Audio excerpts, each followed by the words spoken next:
കേരളത്തിന്റെ മനസാക്ഷിയെ ഞെട്ടിച്ച വലിയ കൊലപാതക പരമ്പരയായിരുന്നു കൂടത്തായി കൊലക്കേസും അതുമായി ബന്ധപ്പെട്ട വാർത്തകളും. ഒരു സ്ത്രീ സ്വന്തം ബന്ധുമിത്രാദികളുടെ നാവിൻ തുമ്പിലേക്ക് പല അവസരങ്ങളിലായി വിഷമിറ്റിച്ചു കൊടുത്ത് സാമ്പത്തിക ലാഭത്തിനു വേണ്ടി സ്വത്ത് തട്ടിയെടുക്കുന്നതിന് വേണ്ടി കൊന്നു എന്നതായിരുന്നു ആ വാർത്ത. ഒരുപക്ഷെ അതിനേക്കാളും നീചമായ, അതിനേക്കാളും വലിയ ശിക്ഷ അർഹിക്കുന്ന ക്രിമിനൽ ഒഫൻസ് അല്ലേ, കുറ്റകൃത്യമല്ലേ കേരളത്തിലെ പ്രമുഖ കറി പൗഡർ ബ്രാൻഡുകൾ ഈ നാട്ടിലെ ജനങ്ങളോട് ചെയ്യുന്നത്? സാറാസും ഈസ്റ്റേണും കിച്ചൺ ട്രഷേഴ്സും ഡബിൾ ഹോഴ്സും അടക്കമുള്ള കറി പൗഡറുകളിൽ ക്യാൻസർ രോഗത്തിന് കാരണമാകുന്ന, മനുഷ്യന്റെ നാഡീവ്യൂഹങ്ങളെ തകർക്കുന്ന വലിയ വിഷങ്ങൾ അടങ്ങിയിരിക്കുന്നു എന്നുള്ള ഭക്ഷ്യസുരക്ഷാ റിപ്പോർട്ടുകൾ പുറത്തേക്ക് വരുന്നു. ഓൺലൈൻ മാധ്യമങ്ങൾ അത് റിപ്പോർട്ട് ചെയ്യുന്നു. പക്ഷെ കേരളത്തിലെ ഏതെങ്കിലും പ്രമുഖ മാധ്യമങ്ങൾ, മുഖ്യധാരാ മാധ്യമങ്ങൾ ഒരു വാർത്ത കൊടുക്കുന്നുണ്ടോ? അതുമായി ബന്ധപ്പെട്ട ഒരു ചർച്ച നടത്തുന്നുണ്ടോ? നോക്കി, നടത്തില്ല, കൊടുക്കില്ല.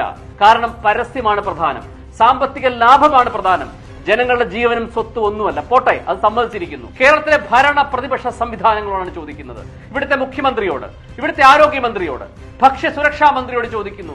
ഒരു പത്രസമ്മേളനം നടത്തി ജനങ്ങളുടെ ആശങ്ക അകറ്റാൻ നിങ്ങൾക്ക് എന്തുകൊണ്ട് കഴിയുന്നില്ല? ഇവിടുത്തെ പ്രതിപക്ഷ നേതാവിനോടും സംവിധാനത്തോടും ചോദിക്കുന്നു. നിങ്ങൾ ചിന്തിരിശിബിരം നടത്തി ജനങ്ങൾക്കിടയിലേക്ക് ഇറങ്ങുകയാണെന്ന് പറഞ്ഞല്ലോ, എന്നിട്ട് നേരെ പോയി ആലപ്പുഴ കളക്ടറുടെ നെഞ്ചത്ത് കയറുകയല്ല ചെയ്യേണ്ടത്.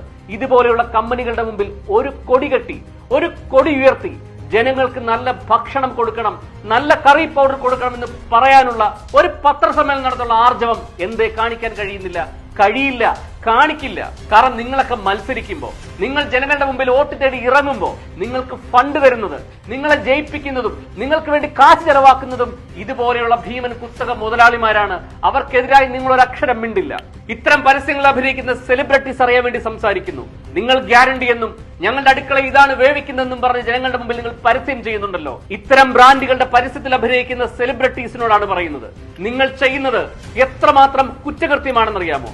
നിങ്ങൾ ഗ്യാരണ്ടി കൊടുക്കുമ്പോൾ, നിങ്ങൾ ഉറപ്പ് കൊടുക്കുമ്പോൾ, നിങ്ങളുടെ അടുക്കളയിൽ വേവിക്കുന്ന കറി പൗഡർ ഇതാണെന്ന് പറഞ്ഞ് ജനങ്ങളെ പറ്റിച്ച് ഇത് അവരെ കൊണ്ട് വാങ്ങിപ്പിക്കുമ്പോൾ നിങ്ങൾ ചെയ്യുന്ന കുറ്റകൃത്യം വലുതാണെന്ന് കൂടി അറിഞ്ഞിരിക്കണം. ഭക്ഷ്യസുരക്ഷാ നിയമം 2006 സെക്ഷൻ 53 പ്രകാരം ഇത്തരം മിസ്ലീഡിംഗ് അഡ്വർടൈസ്മെന്റിൽ അഭിനയിച്ചാൽ നിങ്ങൾക്കെതിരെ കേസെടുക്കാം. കൺസ്യൂമർ പ്രൊട്ടക്ഷൻ ആക്ട് 2019 പ്രകാരം ഇത്തരം മിസ്ലീഡിംഗ് ആക്ടിൽ അഭിനയിച്ചാൽ നിങ്ങൾക്കെതിരെ കേസെടുക്കാം.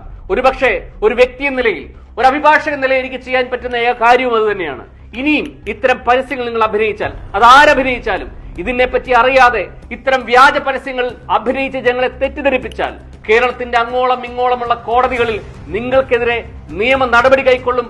അതുമായി മുമ്പോട്ട് വരുന്ന ഏതൊരു സംഘടനയും സഹായിക്കും. അതുകൊണ്ട് ഇതൊരു വാണിംഗ് ആയി എടുക്കണം എന്ന് അഭ്യർത്ഥിക്കുകയാണ്. ക്യാൻസർ ട്രീറ്റ്മെന്റ് നടത്താനുള്ള വലിയ ആതുരാലയങ്ങൾ കെട്ടിപ്പൊക്കുകയല്ല വേണ്ടത്. അത്തരം സംവിധാനങ്ങളിലേക്ക് നേരത്തെ എത്തി ക്യൂ നിൽക്കാൻ വേണ്ടി കേരയിൽ ഉണ്ടാക്കുകയല്ല വേണ്ടത്. നല്ല ഭക്ഷണം കൊടുക്കണം. വിഷപദാർത്ഥങ്ങൾ അടങ്ങാത്ത ഭക്ഷണം കൊടുത്ത് മനുഷ്യനെ രോഗവിമുക്തനാക്കുന്ന സംവിധാനം ഉണ്ടാകണം. അതിനുവേണ്ടി ആർജവത്തോടെ ഭരിക്കാൻ സാധിക്കണം. അങ്ങനെ ജനങ്ങൾക്ക് വേണ്ടി, ജനങ്ങളുടെ സ്വത്തും ജീവനും സംരക്ഷിക്കാൻ വേണ്ടി ഒരു ഭരണവർഗം, ഒരു ഭരിക്കുന്ന സംവിധാനം കേരളത്തിൽ അടുത്ത കാലത്തെങ്ങും ഉണ്ടാകുമോ?